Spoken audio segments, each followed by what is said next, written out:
Hello everyone, welcome back. Quick break. We had some lunch, some coffee, and I left you at the start of our ETOP segment. I'm happy to announce that we've managed to go through all of the ETOPs fairly successfully, and I've been watching the progress of the aircraft. We've now flown over much of continental India and the Arabian Sea, and we're now within the Muscat FIR. If you're interested, it's been about 5 hours and 38 minutes in flight, and the flight time was expected to be 12 hours 26. So still about 7 hours left to go. We're getting closer and closer to that to the midway point. Speaking of which, I'm just about to set a midway point here.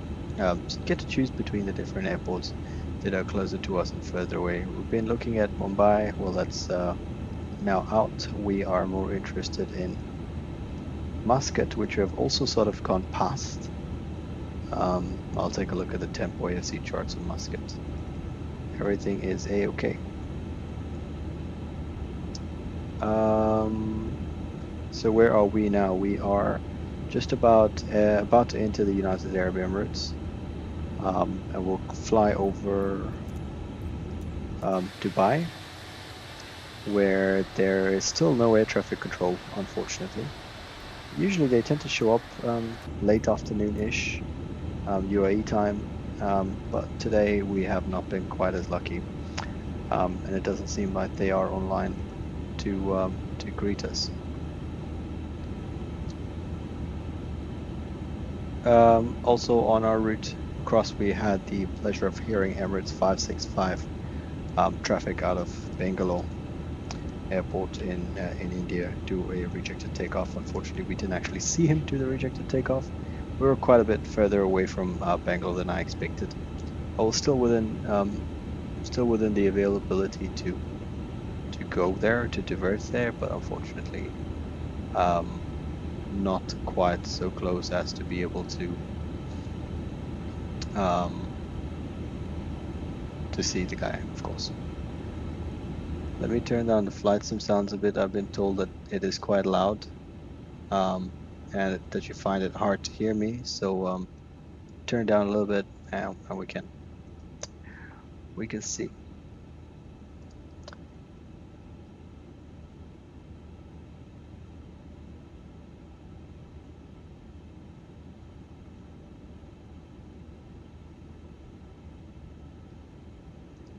Buenas. So position Ragba. I'm not entirely sure why the EFB map from iniBuilds is quite so slow.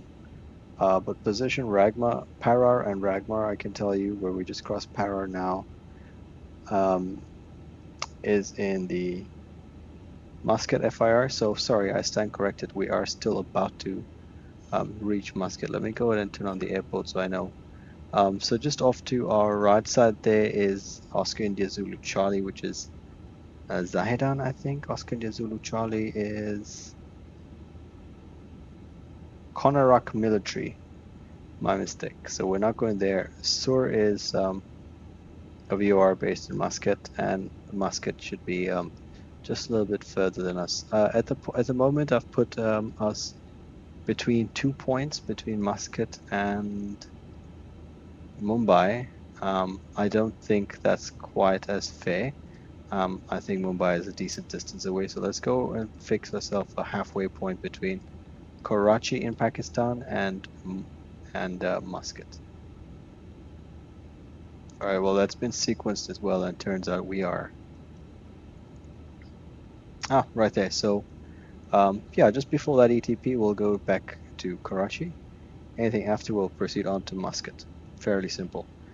Aircraft's proceeding well, 4.4, and it's now showing us 9.3 tons on landing. We've climbed up to flight level 380, which was done while we were over continental India, just because over oceanic airspace, it's a little bit difficult to coordinate where you want to go, how high you want to be.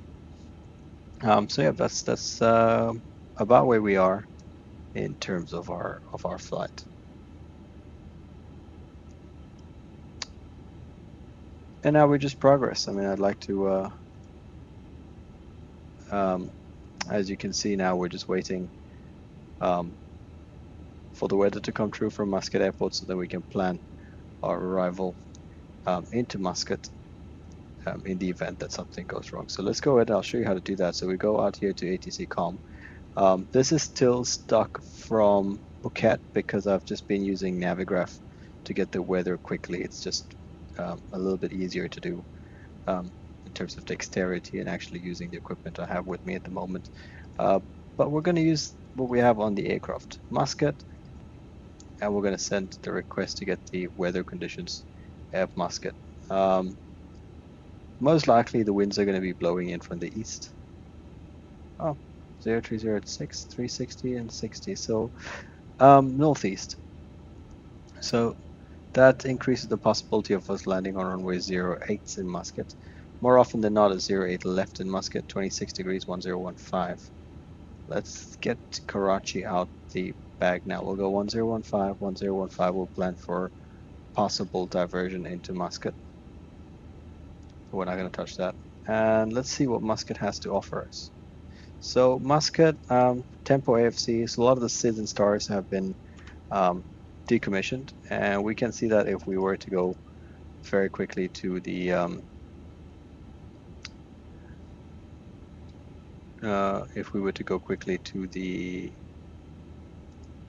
sim brief. Yep. So let me take you with me so we can go take a quick look at what sim brief and Navigraph have in store for us. I don't know if you can see that or not quite yet. Hold on, not quite yet. Let me show you.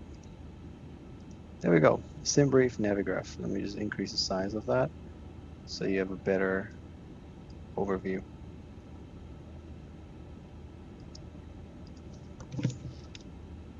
Yeah, my dog's going absolutely aged, but that's okay. Sim brief and Navigraph. Let's take a look at the node times for Muscat as we go along. Muscat, what's relevant for us? In Muscat, they've got some new notices here. It's AFP supplement is to notify aircraft operators the implementation of central sector vertical split and associated changes. Sounds technical. Sounds like something that I don't care about. Use of published stars and SIDs are temporarily suspended for both runways. We can expect radar vectors to approach initial approach point. For flight planning, all air arriving traffic to Muscat shall file flight plan route to the Muscat VOR. Alright, portion of taxiways are closed. Hand amended caution to read OOR7 not to be overflown below flight level 1. So OO is the country code for Muscat, Oscar Oscar, the UAE is Oscar Mike, Lebanon is Oscar Lima, Germany is Echo Delta, so on and so forth. The first two codes, Oscar Oscar. Romeo 7, so that's restricted area 7 of Muscat, not to be overflown below flight level 150. Cat 2 operations temporarily suspended, so aerodromes limited to operate above RVR 550 on both runways because there's no LVP in force. 08 right is closed, that's until, okay, caution fire, 08 left is slippery when wet, yeah. A lot of, so despite 08 right being built and ready, it's not quite used as often as 08 left. So there's a lot of runway, there's a lot of rubber deposit on the runway, which obviously when it's wet, it causes the possibility of aquaplaning. We're not really interested in the SID because we don't intend to depart from Muscat if anything goes wrong. So that being said, now let's plan our routing into Muscat. It's not going to be primary, obviously it's going to be secondary index. That's going to be our secondary plan. We're going to get rid of 1, which is Bombay. Secondary 2, I had already set up Muscat. I've gone in for the VSIP arrival, which, as we now know, is no longer in use. So I'm going to go ahead and change that. It's going to be 08 left, via the ILS, via Muscat transition, no star. So, oh, that's not bad. That's not half bad. So that's what happens to secondary 2. I'm going to have to delete all of this. Delete, delete, delete, delete, and Yeah, I'm going to insert a waypoint after this. It's going to be the Mike Charlie Tango VOR 1145 from memory. Yeah. Holy shit. Okay. Delete. Delete. Delete. Delete. I don't know if I'm doing something wrong. Anyway, so the plan is, this is active flight plan, secondary to. Okay, the plan is if anything goes wrong, I'm just going to select Muscat VR on top, and then we're going to fly, and we're going to fix this once that's done. Main point is to head towards the VR, and we just crossed that ETP now for Muscat. Let's also just take a quick look here. We have on board. Oh, maybe I should have looked at it earlier. Yeah, estimated fuel on board in tons. At position para, we had 44.8 tons of fuel. I'm just gonna cross-reference that with what we saw on Navigraph and SimBrief. This is our flight plan. We were supposed to have 44.8.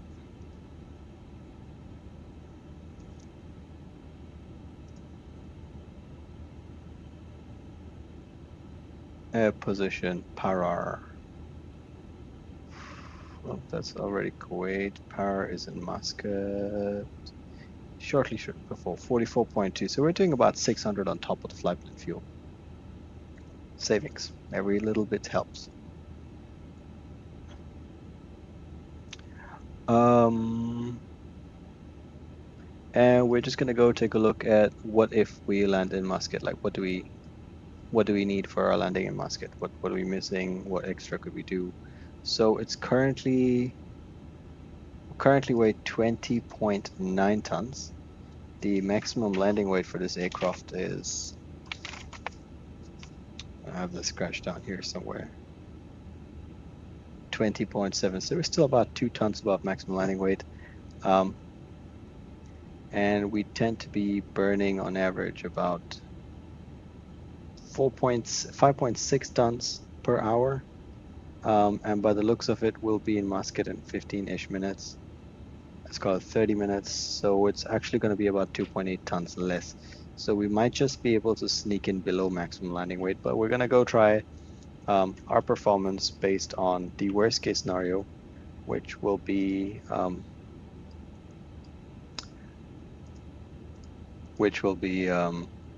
maximum landing weight. So let's go take a look at the landing performance in Muscat with runway 08 left in meters, flap setting 3, brakes optimum, no reverser credit, and that weather's coming as is. 2900, I think, 29. That was our landing weight. Let's see how she performs. Easy. Margin of 1,600 meters after landing. Pardon my dog. We've got some work in progress going on at home, and she's excited. Very nice. What else can I tell you about this airspace here? From Para onwards, we've switched from. You have to excuse me for a second, please. So from Para onwards, we've switched from nav 10, from RNAV 10 to RNAV 5 on the November 571 airway. It's RNAV 5 until position VUSET. Actually, I'm lying. It's RNAV 5 until Menza. And then from Menza, we enter the United Arab Emirates. In the UAE, they feature also a free route airspace like you find in much of Europe. The specific structure of the free route airspace in the UAE, you need to be above flight level 355, which we are, and the upper limit is flight level 600. It's free route airspace 24/7, but not entirely. Let me just show you the segment of which it is in fact free route airspace. I'll give you an idea for your next flight on Flight Simulator. So that little part there, that little blue area is what's available. So it doesn't cover all the airways, but within that blue area, you're permitted to do FRA. So do refer to your own navigation, and that will tell you where and what you've got in terms of free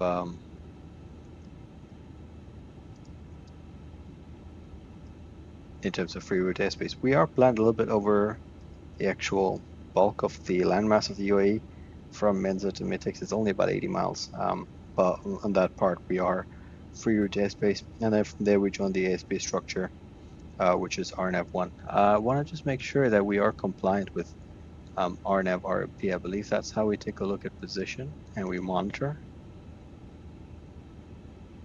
So I think it's RMP 5. No, the RMP here is, sorry, I think it's RMP 2. The RMP here is 5. Let me go ahead and let her know.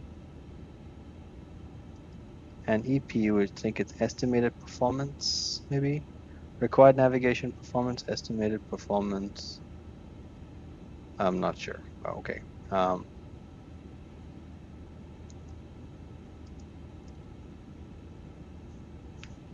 So these are the GNSS. So we can deselect the sensors if we're reaching an area of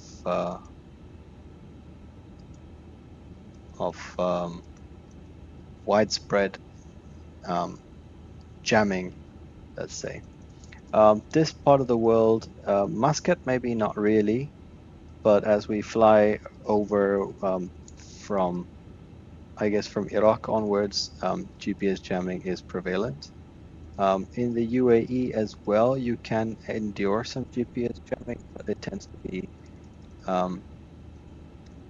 very localized. So you'll know exactly when you're getting it, and it's more often than not, it's only jamming, and there's no spoofing involved. If you're not aware the difference between jamming and spoofing, the way our sensors here work on aircraft, especially ones as complex as modern airliners such as the Airbus 350, we have internally a set of IRSs. I think I can show you what the IRSs are saying right now. If we go here, if we go to position and we decide that we want to monitor the position, you'll see that the IRS is currently determining the first position and the second position, using the IRS GPS. Deviation from the position, so there's 3 IRSs on this aircraft. So the IRS is essentially a inertial reference system. It's what you're switching on up here as part of your initial flow.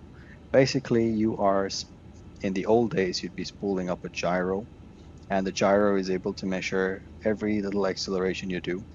And it's a similar sort of system even today. You start off by aligning it, and it's lasers today, and basically you tell the lasers, I'm here, and you tell them the starting position.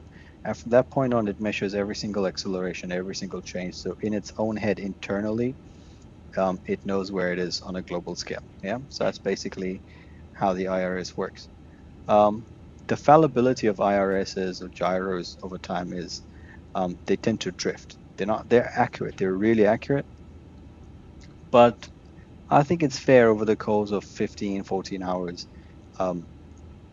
It's maybe not so accurate. So they'll still give you a position, but I'll tell you, look, I'm guessing we're somewhere here within about 2 or 3 miles of it. So when you start off absolute precision, and as the flight progresses, it just gets further and further. Like the field of where it knows it is for sure, sort of gets wider and wider.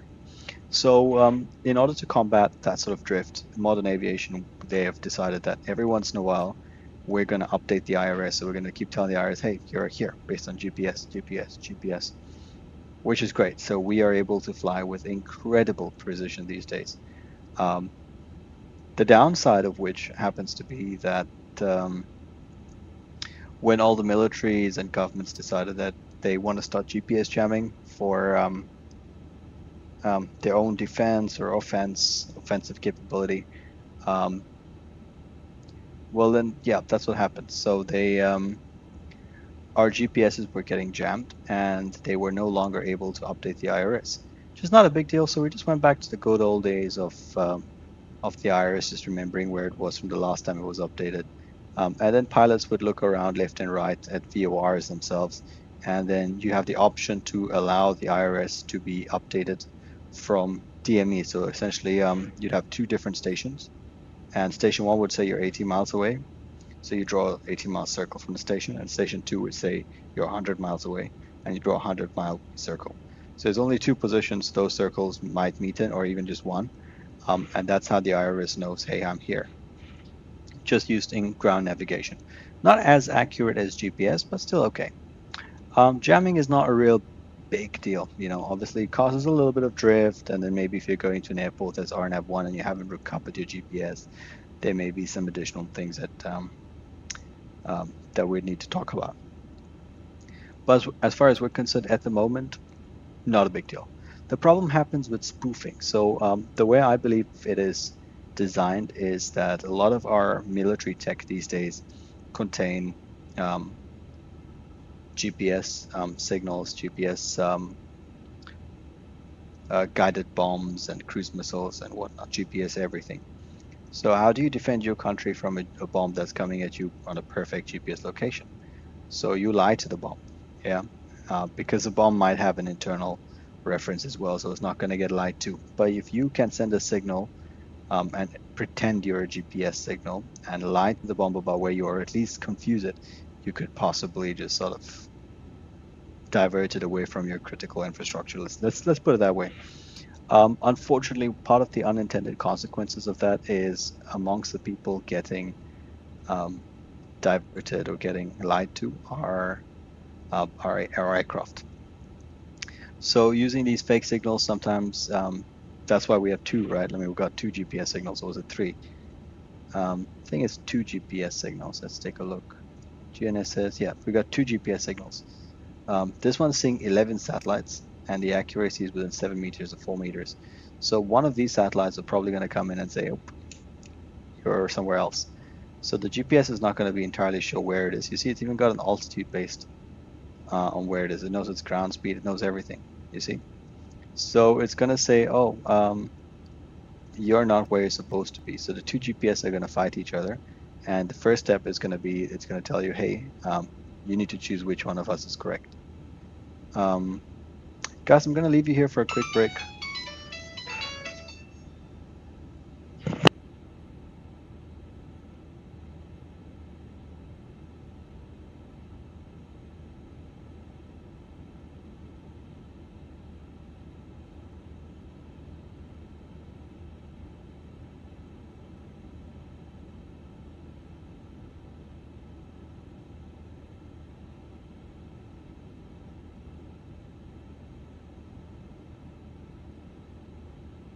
Sorry, I'm still on standby. I thought that was going to be work. Anyway, so the GPS essentially now lies to you about where you are and what's going on. And you as a pilot need to have enough situational awareness to realize, look, I'm being lied to. And you'd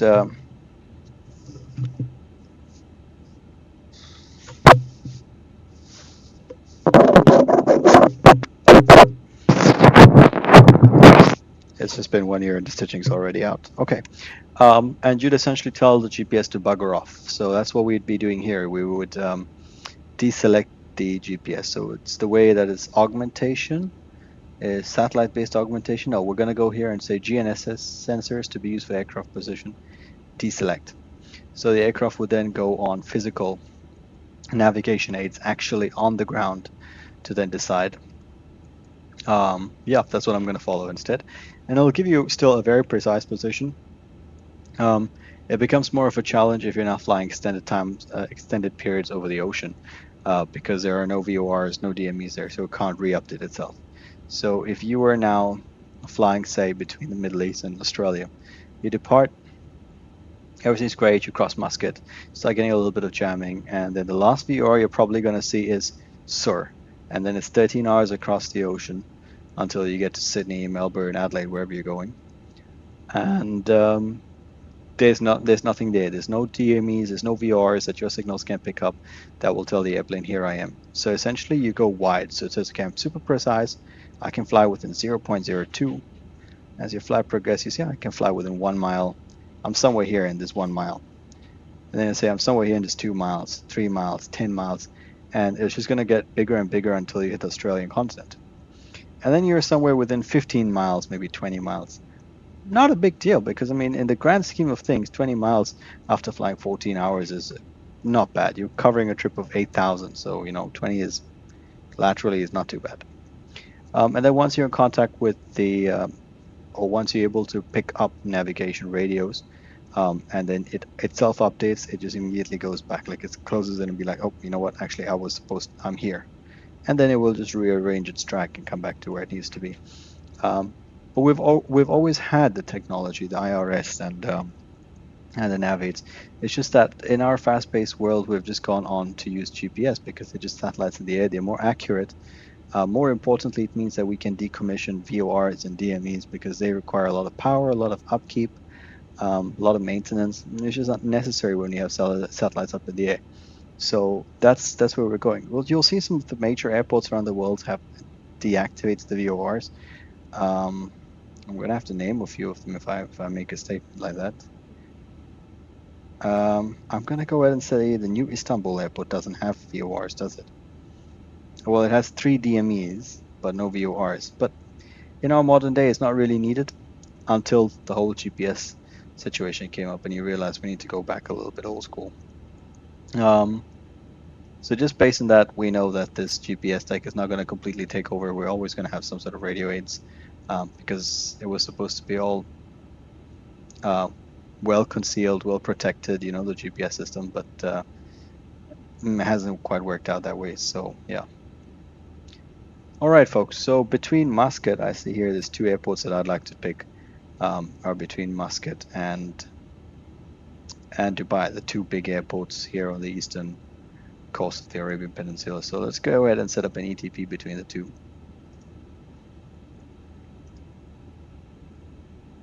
Muscat, and the other reference, it will be Dubai, Oscar, Mike, Delta, Bravo. Between Muscat and Dubai. Menza minus 25.7, so it's 25.7 miles before position Menza, which we're actually coming up on shortly.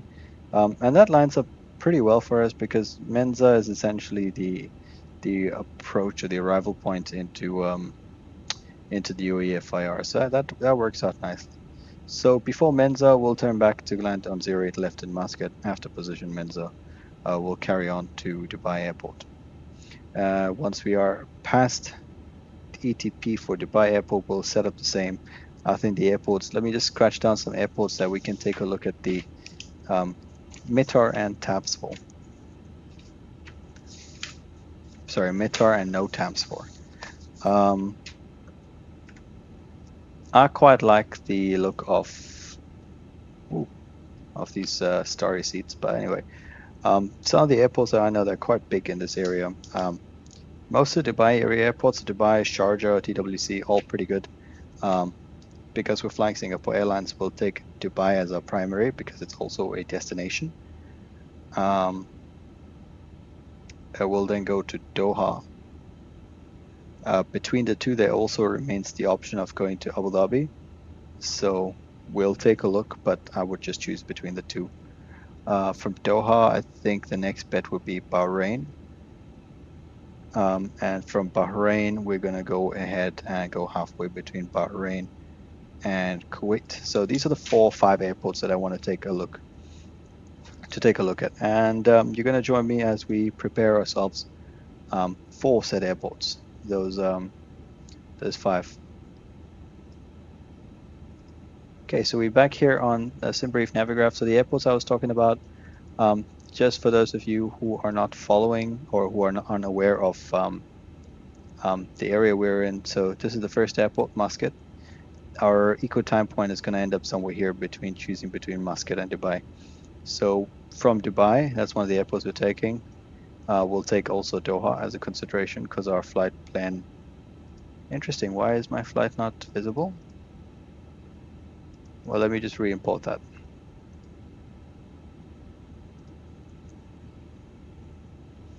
Ah, there you go. So Menza, this is our equal-time point between Dubai and Muscat, essentially. So we'll take a look at Dubai and Doha, I think.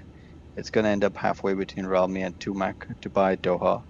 And then we'll split between Doha and Bahrain, and then between Bahrain and Kuwait. So those are the airports that we're going to look at up until Kuwait. From Menza, let me see. We'll enter the UAE FIR 6 hours and 32 minutes into flight until we enter the Kuwait FIR is going to be 7 hours 30. So that's about an hour of flight time that we're going to have a plan all set and ready for. So back to Navigraph, we are going to look at weather and no times for these airports. Dubai, Doha, Bahrain, and Kuwait.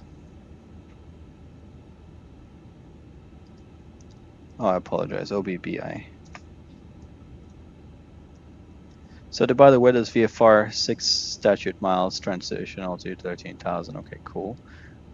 I actually haven't noticed that it did that. All right, so it's 5 p.m. in Dubai. Weather is okay. It's cap okay. Perfect. Unmanned aerial surveillance. Okay.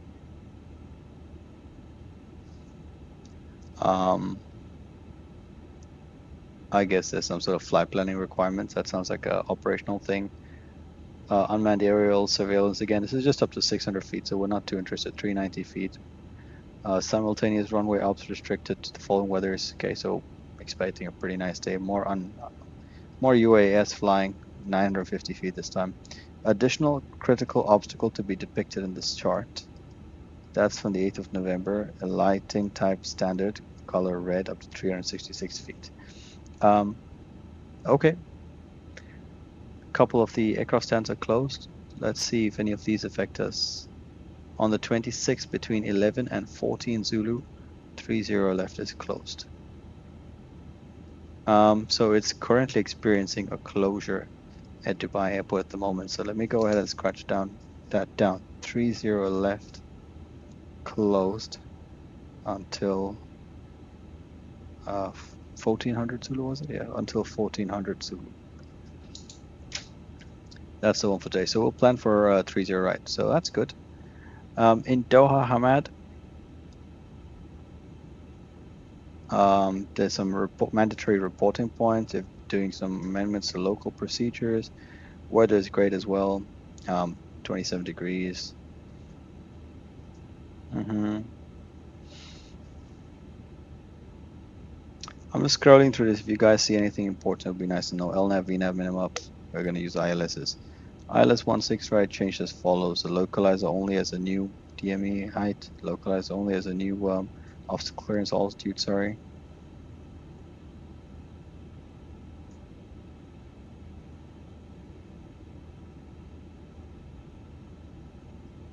Okay, so this is interesting. So for flow management, flights to Brussels, Berlin, Düsseldorf, Munich, Birmingham, Manchester, Gatwick, Schiphol, Copenhagen, Oslo, Stockholm, Arlanda. I don't know what lives. I think it's Bologna, Geneva, Ankara, and the Sabiha Gökçen Airport have to file the departure via position Lubet. ILS 34 left Cat 2 has changed. Not Cat 2 today. We're gonna do Cat 1 approaches. Possible GPS signal interferences. This is the one I was talking about. That's within the airport. Approach procedures.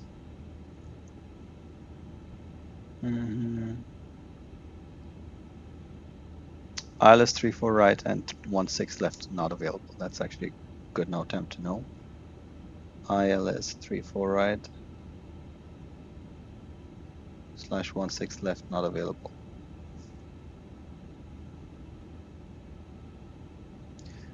That's for Doha Hamad. I guess if they're not available, it means the runway is probably closed.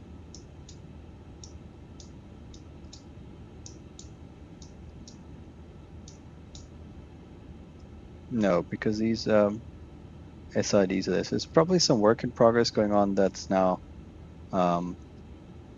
messed with the ILS and everything. We'll take a look. The next one's Bahrain, Cavalcade. Aircraft may expect delay due to special activities between 6 and 8. That's out of our time now. United States, no disclaims.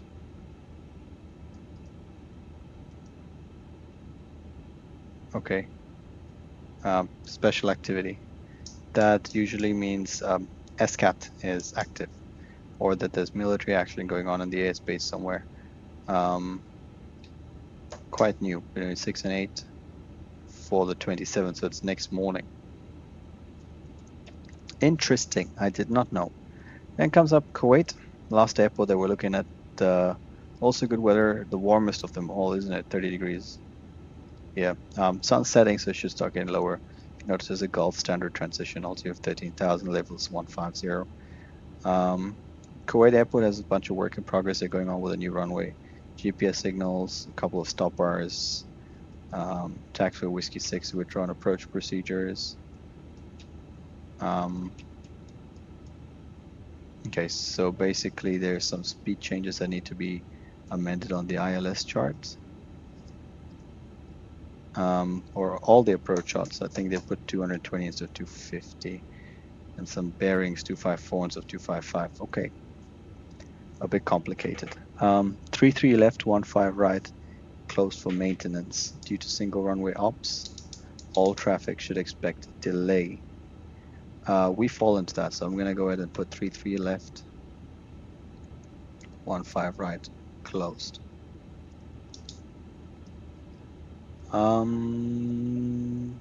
Good, and then we'll take a look at all of those airports right now. So for Dubai, we'll plan for a runway 30 right. For Doha, we'll plan for 34 left. And for Bahrain, we'll plan 30, and Kuwait will be runway 33 right. Gets quite busy. And just before we also enter the rest of those FIRs, we're going to take another quick look. This time we're going to look at some of the airspaces. OMAE, that's UAE. OBB is Bahrain. OKK is Kuwait. I think that's correct. Oh, it's not. It's not Kuwait. Okay, anyway, so NOTAM's Hatta Hospital, Dubai Heliport is closed. Al Jalila Hospital is closed. Latifa Hospital helipad is closed. So a bunch of helipad closures.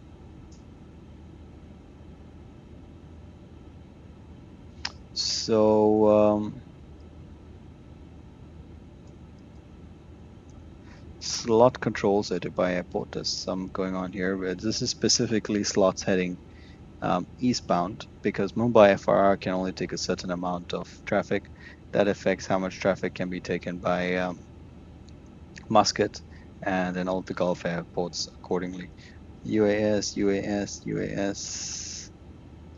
Lord have mercy with the amount of UAS. They're mostly drones flying in and around the area. There's a temporary restricted area up to 700 feet, 400 feet, 400 feet. I'm just going to start out by looking at the height. There's up to 8,000. Danger area. Okay. Laser beams, 4,000 feet. Again, we got unmanned aerial aircraft. There's a lot of unmanned aerial aircraft activity here. What are you guys doing? Mike 318 is closed for military activity between 7:30 and 11:30, so it's actually open for us now. Cruise flight levels, odd and even. Oh, it's actually quite cool that a Navigraph shows you. This is interesting. You would always think east is odd, west is even.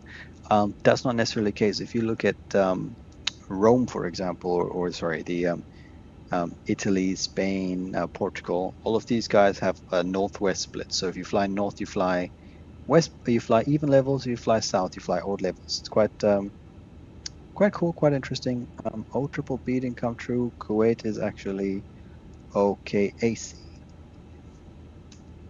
OKAK. If you're a South African, that would probably make you laugh.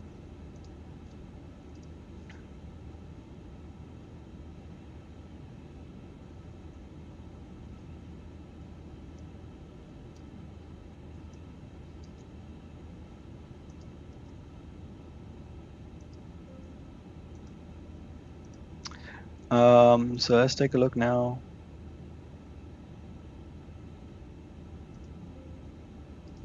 I'm sorry, folks. I just need to take a quick look at some of the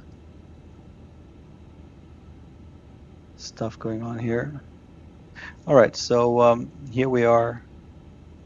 We've got we've already taken a look at what's going on the OMA.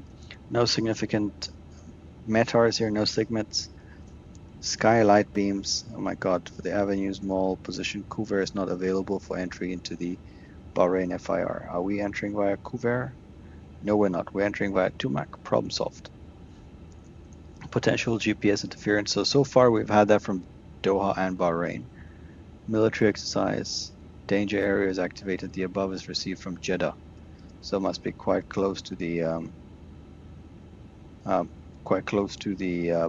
FIR if it's going to affect it. I see Oscar Delta 46. I don't see 43. All right, but we know it's going to be activated, and they tend to take us clear anyway. Reminder: we need to be in level flight before position Ramkey. We're on the Lima. What's the airway to Lima 602? So for Lima 602, we need to be in level flight before Altam. We've been in level flight for a long time. I think this is more to do with the airports in for departures from Doha, Abu Dhabi, Dubai, maybe even Bahrain. Yeah. Good. We're looking now at the last FIR. It's Kuwait. Again, GPS operations are a bit sketchy, and we'll let them know if we're experiencing any interventions. There's some drone operations near the shoreline, some parachute jumping exercises. Guns are going to be fired. You can expect radar vectors to avoid. New restricted area, skydiving again, has been installed as between 2 and 15. So we may just end up skirting the edge of it. Good. So those are the FIRs checked, the airports checked, and I believe we are now in a very good position to enter the UAE FIR. We just now crossed Muscat. It's off there on our left side. This is quite realistic for a sunset in the Middle East. There's haze and yeah, quite nice, quite pleasant. Secondary index, let's go ahead and set up secondary 2, which will be now a diversion into Dubai. Oscar, Mike, Delta, Bravo. Check database cycle. We're going to clear that. Need to go back secondary 2 and switch up the flight plan. Dubai, we are going to arrive on runway 30 right via an ILS approach, position Uldot. And at any point, we're just going to ask for a direct to Uldot. I know some of those stars, the entry points for the stars, the UAE, it's this way is likely going to be impaired. On the way back is Rutep. So that's all we need to know. Altimeter is pre-selected 1015 for both Muscat and Dubai, so that hasn't changed.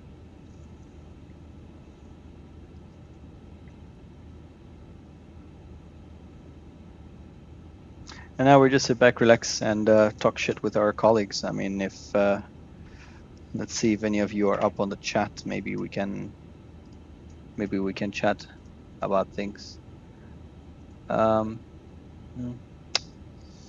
Unfortunately, not really quite a lot of people. Let's take a look. If you guys have any questions, now is actually a pretty decent time to ask away. I absolutely love hearing your feedback. I absolutely would love to hear what you think about the whole flight and the whole situation so far. Yeah, I just wanted to hear a little bit more.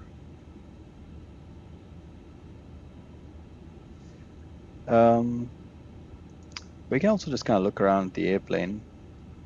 We're flying an Airbus A350. We do have some paint issues with the aircraft. You don't see it on stream unless it's on certain angles like so. You might notice here that there are some weird things in front of the aircraft. It seems that it's part of the actual repaint of the airplane, and it's skewered off to the front. I had forgotten that this A350 had some significant updates, and this livery is from Hughes by Horizon. I don't know if it's been updated yet or not, but I'm gonna wager that it's not. Pretty good, stable sceneries that they usually create. It's my own fault. I mean, I can't blame them, but other than that, it looks pretty good, the scenery. Here is the Gulf of Oman, and this is the Arabian Sea, which is the connector into the Indian Ocean. We'll soon cross over into the UAE. I think I'll stick around until we cross the Palm Dubai, which is going to be exciting. After we cross the ETP here, after ASNIP, we're going to go ahead and set up an ETP so that we can decide between Dubai and Muscat. At some point, we can also look at climbing further up. We're looking to climb at maybe up to flight level 400 there.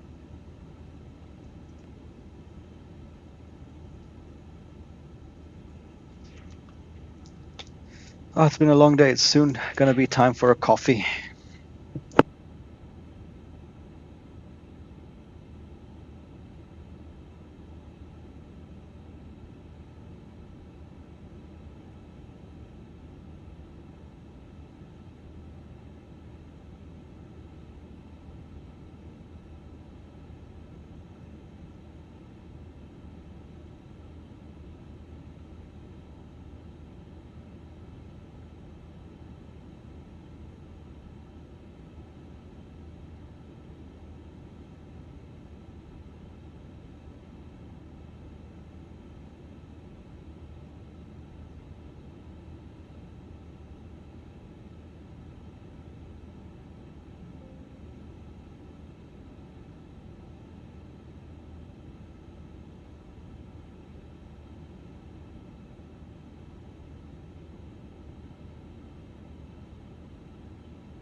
Sorry, they've got a decent amount of noise cancel.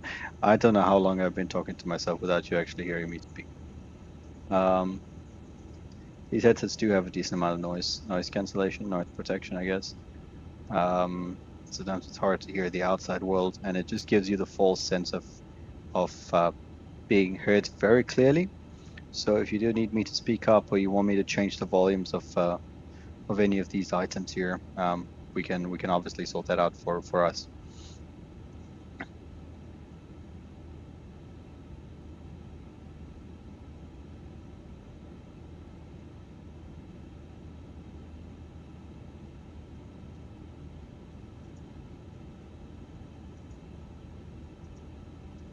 Secondary one was to...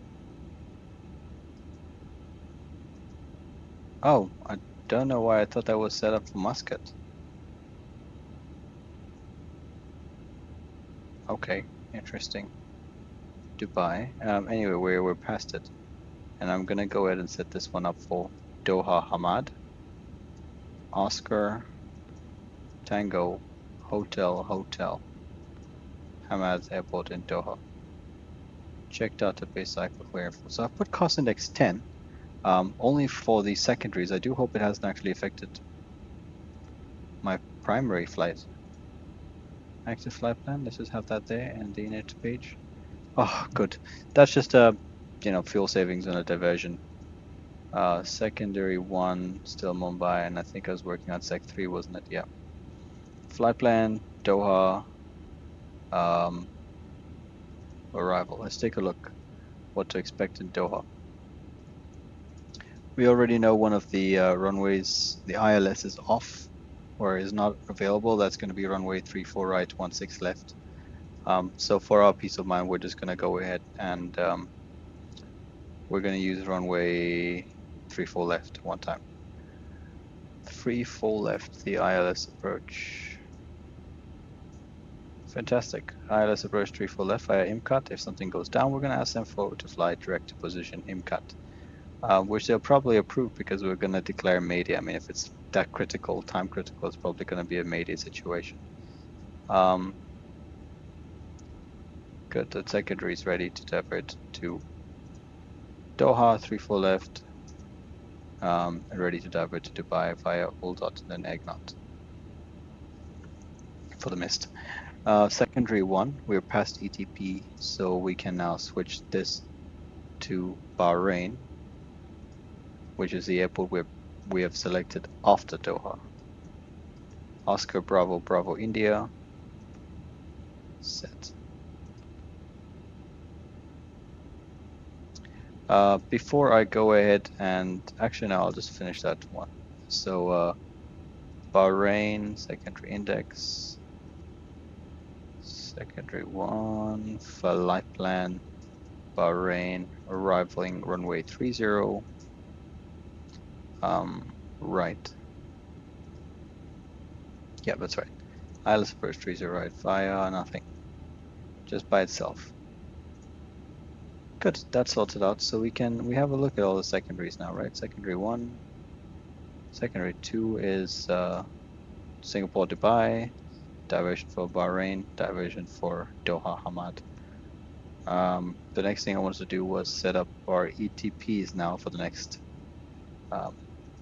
few crossings. So it's between Dubai and Doha. Oscar Tango Hotel.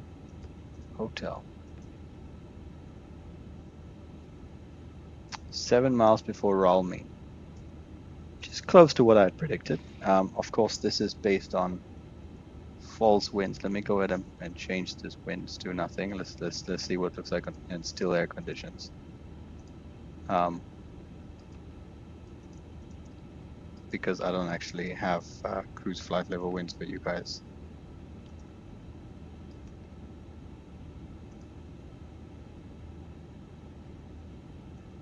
Can I not clear?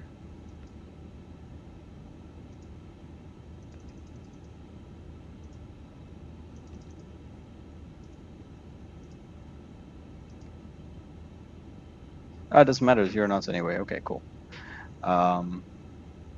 Still about 7 miles from Raleigh, close enough. We'll get to there at 13:46 UTC, so another 22 minutes. But we're prepared. I'll show you a little bit of the United Arab Emirates as we fly over in the sunset. We're coming up to the eastern coast of the UAE. It's one of the most shattered sort of borders in the world. So they have an exclave within an enclave within an esclave, something like this. So you'll drive in the UAE, enter Oman, drive back in the UAE just to drive back into Oman. And it's like little concentric little circles of borders, which I found quite interesting. I didn't actually know it was such a big deal and it was so rare, but yeah, there we go. If you can spot it, I'm gonna place it like so, so we can get a good look at it. Between the left wing root and the body of the aircraft on the left side is the runway for Fujairah. Also an interesting approach. As you see, you're kind of shuttered in between the mountains. So you're going to come in, you're going to land. If you're going to go around, there's a nice tight turn to get you back out to sea. Easily doable and very nice during the day, on a clear day in the UAE, but put yourself in a condition in IMC, in fog, and try to shoot that approach. That tends to get a little bit scary. Whereas even if on the go around you give yourself an engine failure, which is literally the worst case scenario we're supposed to plan for, and then things get pretty hairy pretty quickly. The UAE you can see from flight level 380 all the way across. In fact, you can see parts of Iran already. that there is the Straits of Hormuz, which is one of the world's key choke points. A lot of the world's oil flows through there, half which is controlled by Iran, the other half controlled by Oman, and either one can just close it and bring destruction upon global commerce. Good to know, I suppose.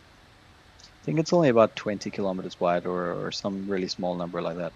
So this is the town of Fujairah we discussed, and we are crossing the Hajar Mountains, these are called. Little deposits, little lakes. Some of them are man-made, some of them are dammed up. I do think a lot of them are in fact man-made, and the reason is the UAE focuses nowadays a lot on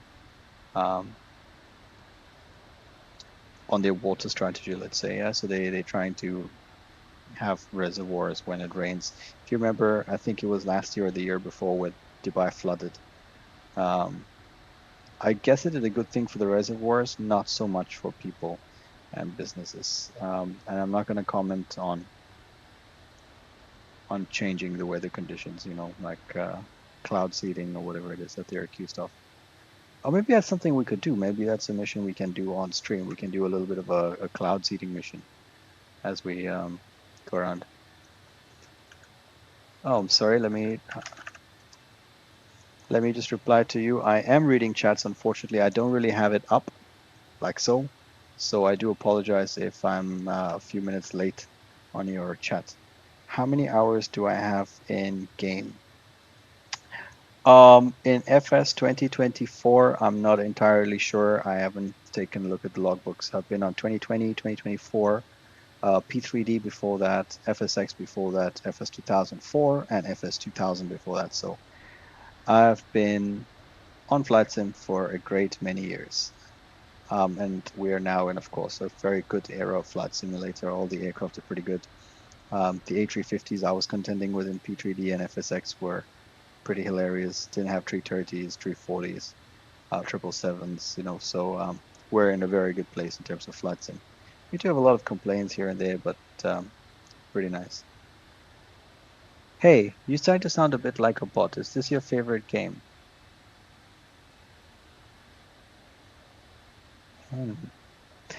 It is not. I mean, yeah, I guess it is my favorite game. I do spend a lot of time on it. Yeah, I think yes. I also do like playing like some chill games, like something like Assassin's Creed or Far Cry. I'm still finishing off Far Cry 6. I'm obviously not going to do that on stream, but yeah.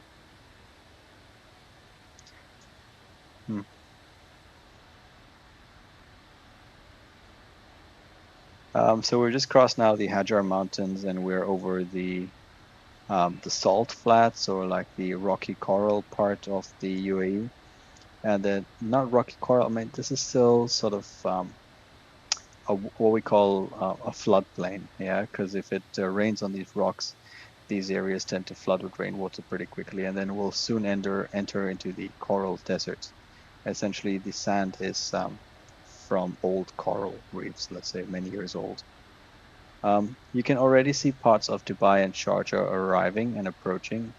If you look here between the right engine and the left body, this airport here is Sharjah.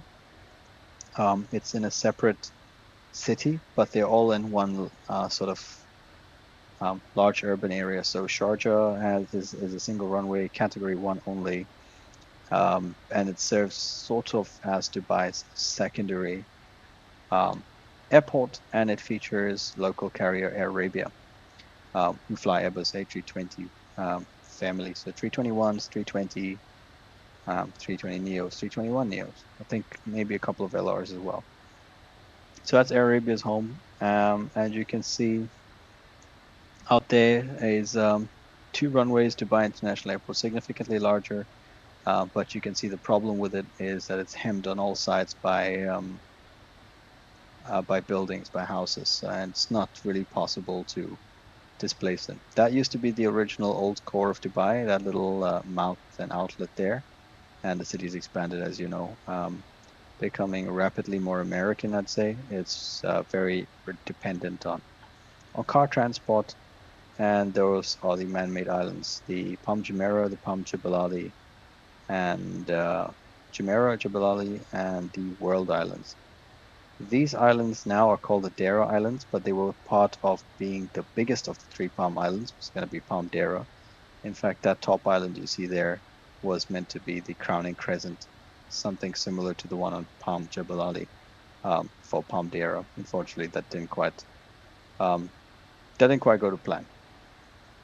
I don't think that project's going to be revived. I think the UAE government of the early 90s has changed their way of thinking, and the ones from 2020, 2010, they seem to be trying to rewrite some of the wrongs maybe, and focusing a little bit more on environment, or at least coming across that way. So they're not going to be building those islands, and I believe any other islands being built from now on, if required, have more stringent criteria to be filled. And in fact, the UAE is implementing sort of fake coral reefs, which do encourage real corals to grow, because this is quite a nice diverse environment for corals.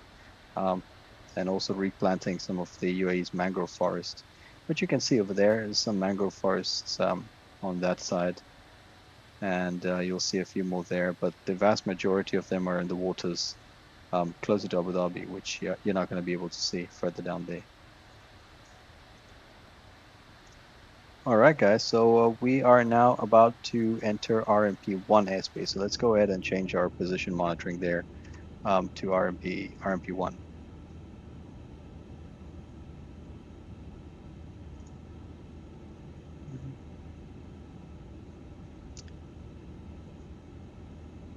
Oh, that's quite nice. Yeah, RMP1 is going to come up.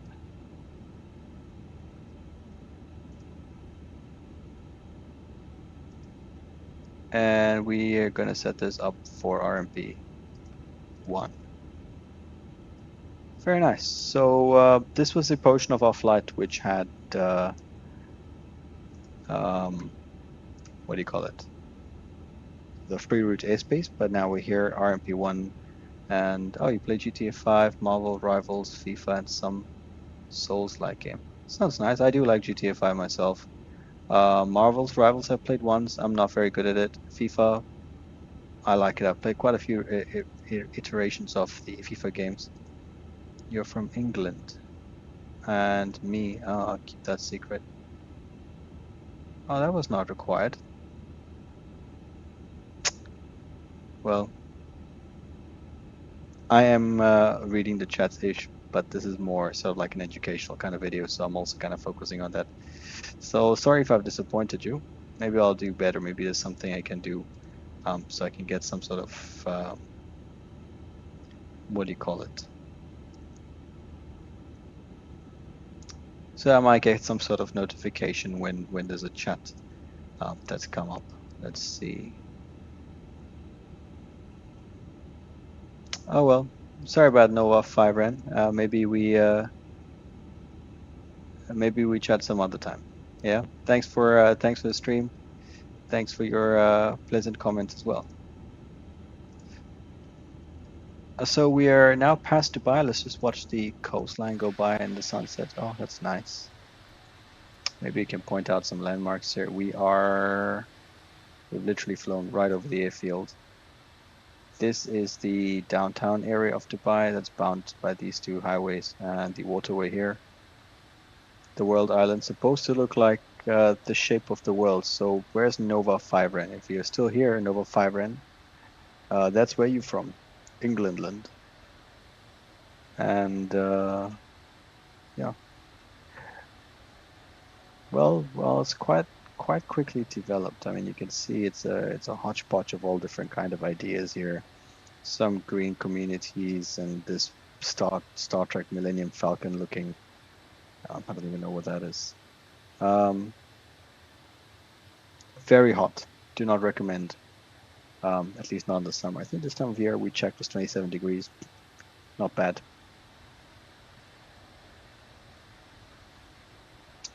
All right, folks, we have now been airborne for about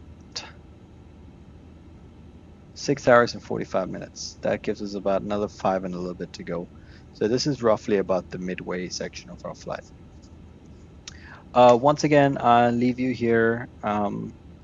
Just wanted to bring you back quickly so we can talk a little bit about what I've been doing, but that's it. I think we can chill a little bit, and maybe we can come back for the stream in about 2 hours-ish, which will be our arrival into Ankara FIR.